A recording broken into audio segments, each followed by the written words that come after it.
How to trim Snapchat video from memories. So first thing you need to check is to make sure that your application is updated.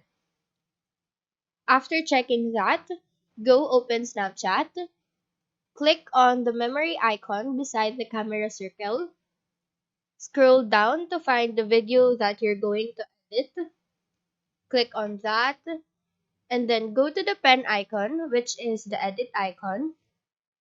This will take time to load, and then afterwards, click on the shortened display on top of the word share and stories. From here, you can adjust the start and the end of your video.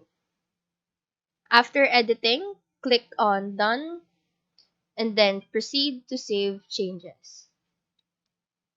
So that is how you trim Snapchat video from memories.